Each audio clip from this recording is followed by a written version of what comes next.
왜 사람들이 이렇게 싫어하지? 그런 사례들이 없나요? 군 문제로 가수 유승준 씨가 논란이 계속해서 이어져 오고 있잖아요. 여론이 안 좋게 형성되고 있는 게 몇십 년 동안 아까 설명하신 대로 따뜻함 많이 잃었기 때문에 아닌가. 댓글창 보면은 여전히 국민 감정이 안 좋아요. 유승준님은 최고의 가수였어요. 능력도 있지만 따뜻함도 있고 인성도 좋고 춤도 잘 추고 모든 걸 갖춘 국민 가수였거든요. 저도 제 친구들도 좋아했던 기억이 나는데 어느 순간부터 국민의 적이 됐고 그 기간이 너무너무 오래 가더라고요. 어떻게 이렇게 사랑받던 사람이 비호감이 되고, 저도 유승준님의 팬으로서 이 현상이 특이하다라고 생각을 했어요. 심리학을 공부하면서 이론을 기반으로 해서 이해를 하게 됐거든요. 군 복무 이행에 대해서 논란이 있는 연예인들이나 뭐 정치인들이 많잖아요. 이행을 하지 않은 불구하고 활동하고 있는 연예인들, 정치인들이 많잖아요. 이분에 대해서 유독 계속 여론이 지속되고 있는 거가, 논란이 생기고 나서 어떻게 대처를 했고 그때 형성됐던 여론들이 지금까지 영향을 주고 있는,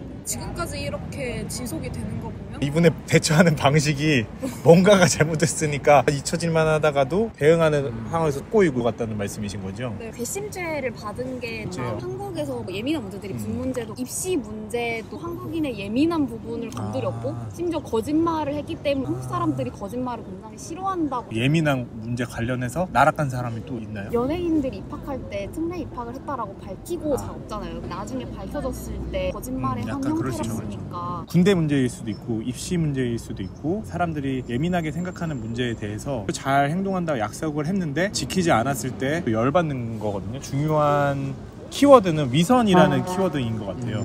따뜻한 사람인 줄 알았는데 아닐 경우에 내 생존의 위협을 느낀다고 했잖아요. 능력이 나를 해치는 데 쓰일 수 있는 거기 때문에 사람은 따뜻하지 않다는 정보에 민감하게 반응해요. 친구를 사귈 때도 마찬가지일 거예요.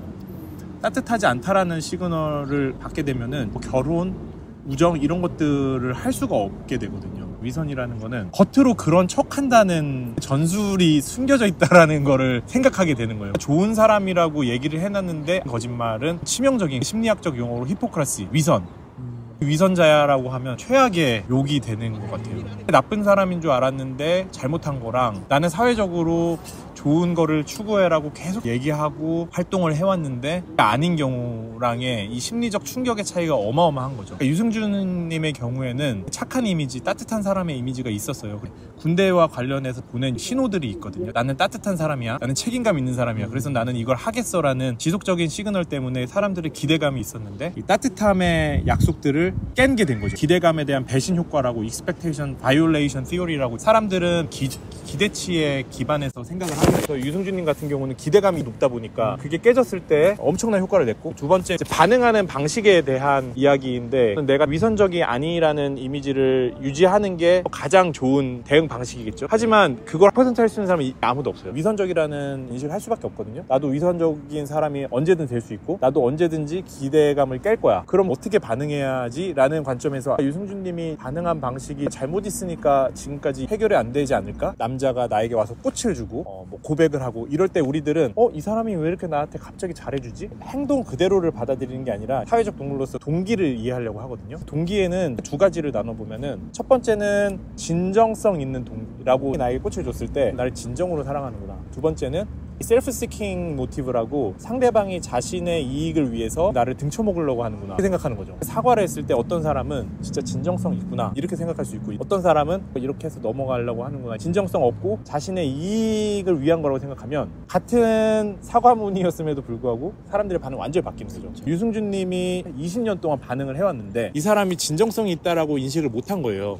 사과도 했을 때 눈물로 호소했어요. 사과가 진정성 있고 자신의 이익을 위한 게 아니라고 생각을 해야 돼요. 유승준님의 사과가 자신의 이익을 위한 거로 생각하면 안 받아들이겠죠. 사람들 그렇게 생각을 하는 거예요. 유승준님이 했었던 행적들을 보니까 처음에는 사과를 하진 않고 미국이나 중국에서 연예계 활동을 계속했어요. 그 이후에는 법적 분쟁으로 국가와 소송전을 하고 있어요. 사람들이 이 과정에서 계속 연예계 활동을 하면서 돈을 벌고 싶어 하는구나라는 인식을 했을 거예요. 그래서 댓글들을 보면은 한국에 와서 돈을 하려고 하는구나 라고, 그분의 실제 의도와는 상관없이 그렇게 받아들이고 있고, 국가하고 소송하는 이 과정을 통해서 진짜 사과하는 것 같지가 않고 싸워서라도 이겨서 이걸 해야 되는 이유가 있는 것 같아, 뭔가 꿍꿍이 있는 거 아니야? 이렇게 인식을 하게 되는 거죠. 우리가 위선이나 진정성 있는 동기에 대한 심리를 이해한다면 윤승준님에게 조언을 해줄 수도 있겠죠. 심리학을 공부하면서 유용하다고 생각한 거는 세상에 잘 이해되지 않는 현상들이 이해가 잘 되더라고요. 심리적인 이해를 잘 하면 많은 문제를 해결할 수 있을 것 같은 거예요. 심리적인 이론들을 잘 학습을 하면 내가 좋은 열쇠를 가지고 사회생활을 하는 거다